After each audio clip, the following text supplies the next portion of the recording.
Hey everybody, how's it going? This video is long overdue, so I'm going to jump right in with breaking down all the menu and configuration options for my flash settings. Please watch my previous video, which is breaking down exactly how I have my Canon mirrorless body set up and kind of breaks it down with chapters on YouTube, which hopefully makes it very helpful if you're looking for something specific. But make sure you watch that video first before this one, because a lot of the settings still carry over from when I shoot without flash. Before I jump right into the camera, I just want to do a quick test. Yeah, I think I fixed a long-standing issue that many people have complained about, which is like slight vibrations in my videos. And believe it or not, I would always stabilize using the maximum sensor stabilization and cropped like digital stabilization on my cameras always. But because I'm recording in a like raised loft area, the floor here is sort of floating, and any micro movement will like rattle everything up here, which is not ideal if you want stabilized video. But I've solved that issue. I have a suction mount camera contraption on my back window that I hope will solve the issue permanently. Okay, so I'm gonna jump right in and break down pretty much everything that I possibly can think to. I'm recording to an external display here. Looks pretty good, and I've got a photo of a bride from my wedding this past weekend up just to demonstrate how autofocus can track. Now, one of the big reasons I jumped all in to mirrorless, to the Canon R mirrorless system years ago when that launched, way before the R6 and all this other stuff had come out. One of the big reasons that I was totally won over was the realization when I was shooting a bunch of dance photos at this exact wedding. Here, I'll show a couple images from that wedding. I realized that not only is the flip out screen much more convenient for getting crazy angles and composing accurately. Like that is in and of itself a reason to switch. But because I can go into autofocus settings and change subject to detect to be people, eye detection to be enabled, and then continuous focus to be enabled, what occurs is this. So here's a little behind the scenes video of what's happening during another wedding reception. You can hopefully make out on the screen that I let the camera do more of the decision making for me when I have my bounce flash going, or any flash for that matter, bounce or straight on with direct dragging the shutter. And because dance floors generally have a lot of people in them, I let the camera kind of choose which eye specifically I want focused in on.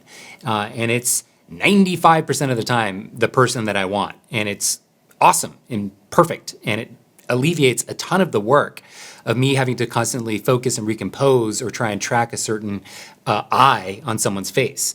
But before we break that down in more detail, I just want to go through a lot of these menu settings for what is different between my regular ambient settings and what is different from my flash. And one thing I'll say is if you have a Canon system, or I guess most camera manufacturers now support this, I have Custom 2 set up as sort of my preset. So Custom 1 is my what my previous video outlines, where it like 3D tracks, where I have the starting point that wherever I want, and then it kind of tracks whenever I have autofocus engaged, wherever my starting point is.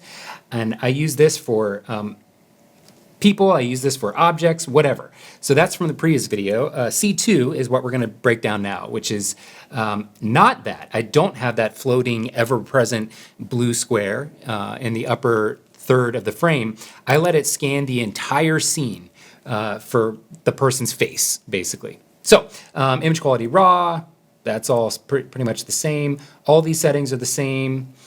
I do map the external speedlight control option to my set button, and I'll show you that in a little bit. And white balance, all of these things are the same, unchanged. All this is unchanged, no changes here. Image stabilization, I just keep this on digital. It doesn't really matter, I think. Depends on the lens that you're using. This lens is one of my favorites for dance floor stuff. This is the 15-35, and it's got image stabilization built into it, so you really don't need any stabilization if your lens itself has it. And honestly, there's no use for it if you're shooting with flash, because you're probably shooting at the flash itself is what's freezing your subject in motion. And if you have a fast enough shutter speed, there's no need for image stabilization. Okay, and then touch shutter, this is the rare case where I actually have it on. I almost never use it, but I'm not gonna be able to demonstrate this because I'm recording to an external screen, but it can be helpful if you're in a pinch and you're trying to shoot with a bounce flash and it's just focusing on the wrong person's eye, which it almost never does, but if it did, you can touch quickly to your screen to refocus on who you want. So I don't normally do that with ambient light shooting, but for bounce flash, let's do that. Touch shutter enabled, image review, of all this stuff is the same. Exposure simulation, definitely have that enabled, and we'll break down in a second why that's important. Okay, all this stuff, I keep performance the same, blah, blah, blah. Here's where things change. Okay, so AF operation. Normally, without a flash, I shoot in servo. With flash, good one shot. AF operation, I still use the L plus tracking. That's what's enabling sort of the 3D tracking that you see here, where it's just following her. At least I'm pretty sure. Let's see, if I turn that off. Yeah, now it gives me this square and it just tracks wherever I put. So you definitely want L tracking on so that it kind of scans and follows across the entire scene, which is just amazing how fast the R6 is in particular. Subject to detect people, but you could switch this if you shoot animals a lot or you're having an animal in the session. I keep that on people always. Eye detection enable, yes, continuous, autofocus. So what this does, this is the key thing that just changed everything for me, is no matter what, whether you have autofocus, whatever button you have to engage autofocus, kind of doesn't matter. This will keep autofocus running always, no matter what. I'm not touching anything on my camera, and it is tracking and refocusing on this bride's eye and face without me doing anything. It's maybe a little hard to tell because it's a 2.8 lens, but it just does, which is incredible on a dance floor. When you see this occurring in real time, you're basically just watching a video camera and then just taking screen grabs. You're just hitting the shutter when you want that exact moment, and it saves it as a RAW file. It's perfect.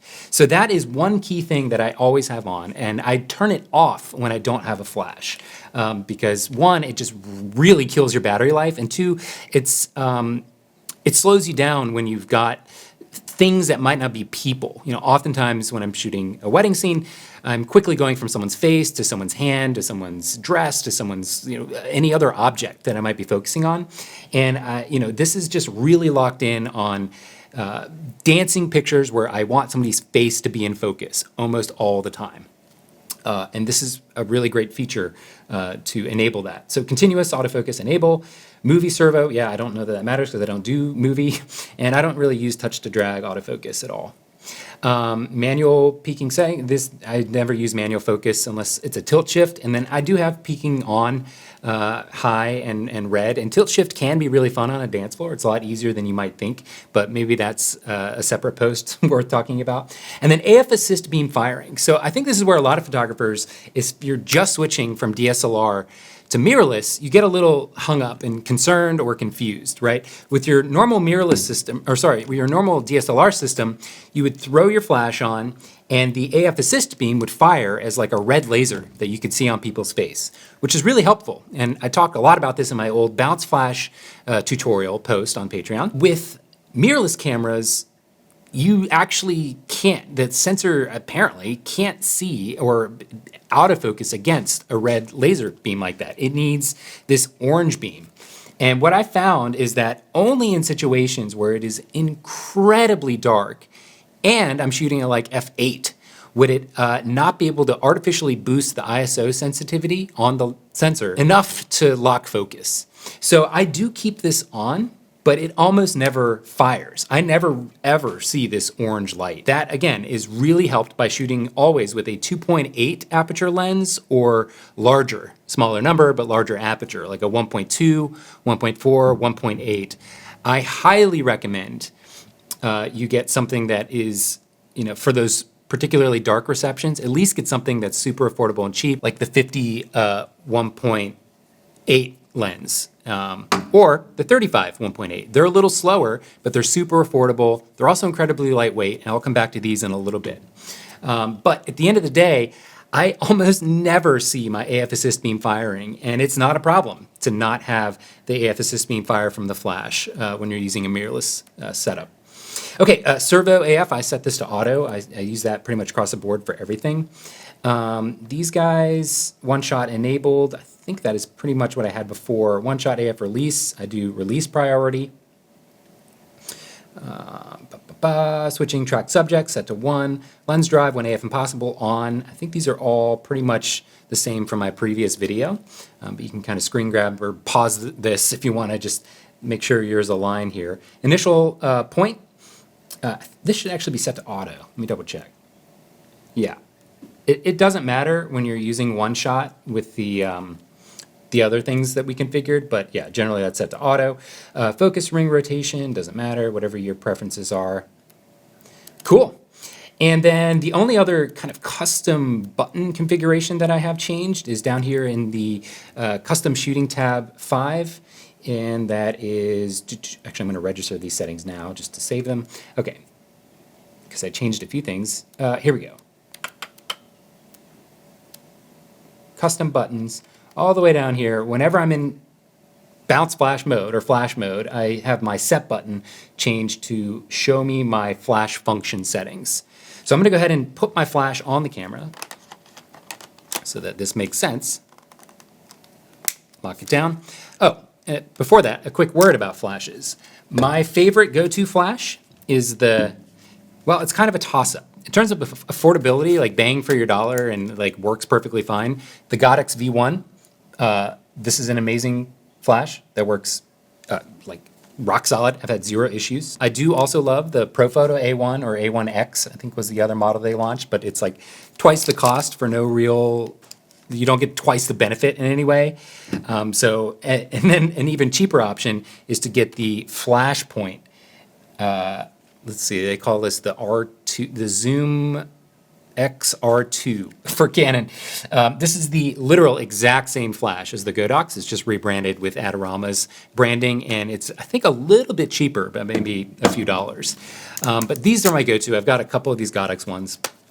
Throw them on there. The big thing I like about them is, you know, the interface is pretty clean. Honestly, it's actually even cleaner and more simple with the A1. But overall, almost exclusively shoot in manual flash mode or TTL. Now, I know a lot of photographers love TTL. What TTL does is kind of fires in whatever space you're in. When you take a picture, it fires a pre-flash that's like just a little light blink to get a read on the exposure on your subject, and then adjust the flash power instantaneously according to that. So if you're in a space, and I talked about this in the bounce flash post that you should refer back to, if you're in a space where you have really dynamic, quickly changing scenes, so if you're bouncing off a wall that's 20 feet away and then you like scoot to another part and it's suddenly 5 feet away, TTL can be really helpful to basically have it auto adjust the power for you. So you don't have to constantly manual it up plus 1/16 and then down to 1/32. You don't have to do that at all. But that pre-flash costs a little bit of battery life and just a little bit of time. You kind of notice it, especially if you're doing a ton of bursts in a row. So I really only set it to TTL if and when I'm in a really dynamic situation like that. Most of the time I keep my flash mode set to manual, and we'll break that down in a second. But, and then if your flash does zoom, I typically keep it on the widest, in this case, 28 millimeter, the widest zoom option, especially if I'm bounce flashing, which I'm doing like 95% of the time. So pop this on here. Okay. Now, I'm going to turn the flash off, and again, please, this isn't a whole video about how to bounce flash. Refer back to my post if you're still a little mystified or lost about how to get good exposure and good bounce flash in general. This is how I shoot most of the time. Flash head tilted behind me. I guess that's like a 45-degree angle. I don't know. But never straight up, never straight behind. Yeah, it's always like back and over my right shoulder. Over my right shoulder because that also lets me bounce up over my shoulder if I want to go vertical really quickly. Yeah, so I try not to have to bounce this way because if I go vertical, you know, I have to kind of do it this way, and that's annoying. So bounce over my right shoulder like that. I will lock in my ambient. So this actually, because this is a screen, it's not going to be super helpful anymore. I'm going to switch to, let's pretend this lens is a person dancing on the dance floor. Okay, so I'm going to adjust, before I turn my flash on, I'm going to adjust my shutter speed to be the fastest sync speed possible, which with most cameras is going to be 1/200th or 1/250th of a second. After I'm at as fast as I can get, on this camera it's 1/250th, Then I'm going to adjust the ISO so that my ambient light is as bright as I want it. And I typically want my ambient light to be a little underexposed, so it's not overwhelming the scene or like the main light hitting the skin tone if this is a person, or hitting my subject, whatever it might be. Okay, and unfortunately I don't have phase tracking on this, but it's fine, it's still doing its thing. And then I typically shoot as wide open as my lens allows for. With this lens, it's a 2.8. I shoot all the time dance photos at 1.2. This lens is amazing. The whole RF system in general is incredible. I even did that back in my DSLR days though. Okay, so now since I've got my ambient light, the light in this room here, set to where I want, now I will turn on my flash, and you can adjust power actually in camera. And one of the interesting things here is when you turn your flash on, it actually adjusts the auto exposure of what's represented. I don't know if it's going to record that properly on this camera, but you'll notice when you turn it on, everything just gets brighter. And it's a really useful feature in mirrorless because you can see everything, even if your exposure settings are really dark, but it's not an accurate representation of what the photo is going to look like. So just know that it's best to kind of set your ambient light settings with the flash turned off, go through it like I just explained, turn the flash on. You will get a brighter exposure preview on your screen, but you won't know until you start to fire the flash exactly how it's going to look. And already at 1/8 of a second, that's what my power is on my flash here, that looks pretty good. So now I have two options. I can adjust the power of the flash here right on the flash itself, or I can go into the set button that I customize, the flash function settings, and adjust it here in camera, which is really smooth and nice because I don't have to look at anything. I mean, it's actually probably just as fast to just do it on the flash, especially if you develop the muscle memory of where all your buttons and everything are. But you can do it right in camera, which is pretty cool.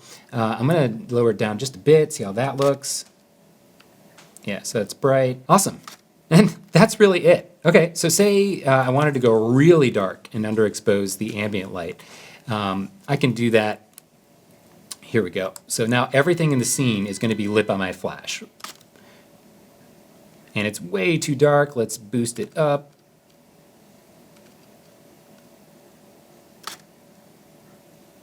A little bit more. You have to keep in mind I'm bouncing off of like a tall ceiling and red curtain. There we go. Yeah. But it's almost always better. So, oh, here, it's doing it now. For some reason, it wasn't earlier. So the exposure preview that you're seeing here isn't accurate to, here it is, whenever I have pressed the shutter. It's not accurate to what the actual ambient settings are, right? It's just showing me this as a preview so that I can see what it's focusing on, what's in my frame, get my composition, but the final exposure you won't know until you double check your image and make sure upon image review that it's where you want. Now I do keep image review off because once you've got your settings like really locked in, you're not going to deviate that much, not as much that you can't like fix it and dial it in post. So I hate seeing the image review automatically when I'm just like firing pictures. I turn it off always, but I do a quick spot check every now and then just to make sure it's roughly where I want it to be. The other thing that is key, I typically set my drive mode to the slower option. So you have high-speed continuous, then high-speed continuous plus. I typically go with low-speed continuous so that I don't overshoot too much with the dance floor pictures. It's so easy to shoot as many pictures on a couple hours as on the dance floor as you shot the entire rest of the wedding day. So I try and rein myself in a little bit, and there should be zero lag. Like whenever I want to take a picture, like it's ready. Whenever my finger hits that shutter, it goes. So I don't need the max frames per second. You might feel differently. You might really want to knock it out and over deliver on dance floor photos. That's totally fine. I try and rein myself in by locking it down. Oh, and then another common question is related to the shutter curtain sync. I use first curtain sync, not second, and I never use high speed synchronization.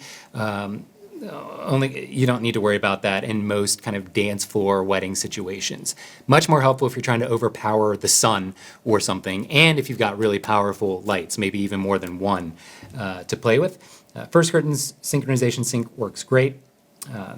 Yeah, so those are my flash settings. And I think the only two major takeaways, hopefully, that you get from this video is to turn on one shot so that it's scanning the entire scene for autofocus of people's faces specifically, and turn on continuous autofocus to be enabled so that it is always chugging away with the autofocus motor.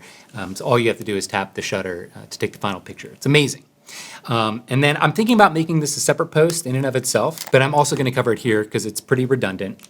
I'm going to give everybody who's ever shot 3+ hour dance floors of the same people over and over and over, just killing time and killing your wrist because it starts to get pretty tired after a while.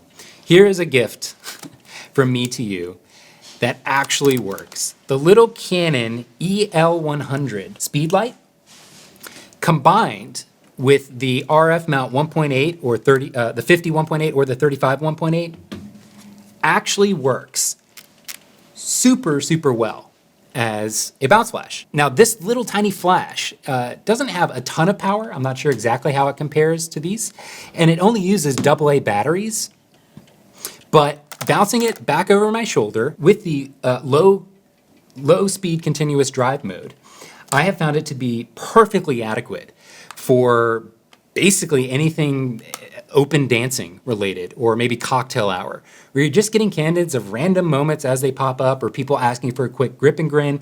You don't need the reliability of the flash always being perfectly powered up right when you need it, like you might during a first dance or toast or something like that. When you're just roaming the dance floor, like playing around with people, this rig works shockingly well. I've used it in most normal environments. I haven't used it in like a really dark, like brown painted space. Most of the spaces have been sort of a lighter kind of white color with, ceilings that are reasonably tall. Just your average venue or a tent, this is going to work perfectly fine. And it's so cheap and affordable. I would certainly buy this little combo just to have it, just as a backup in case something goes wrong with your other bigger lenses.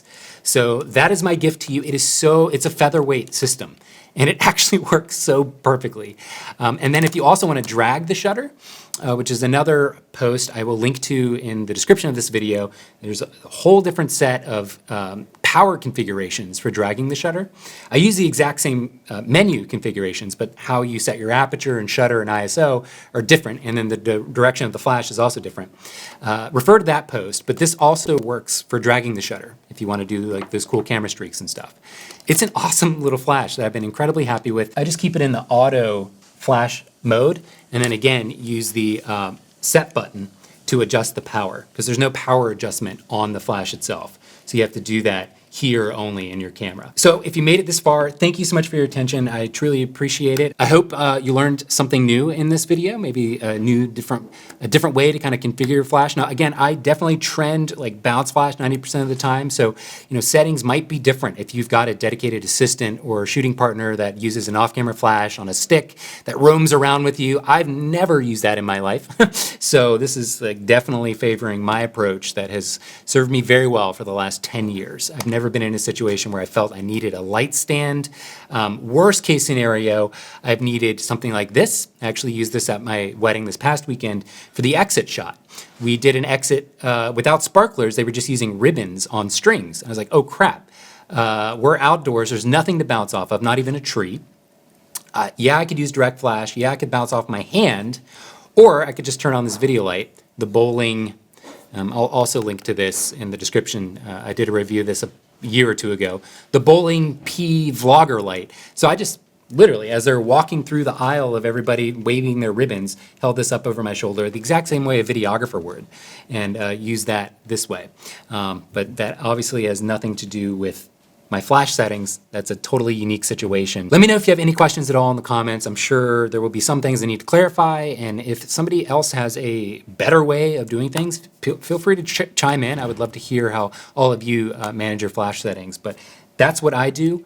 I'm hoping some of this will translate to other camera brands as well. I do remember shooting very similarly when I shot with a Sony, so that should translate pretty well, but I've never exactly tried this setup with Nikon's mirrorless cameras. Again, thank you so much for your attention. I'll be back soon with more, and have a good day.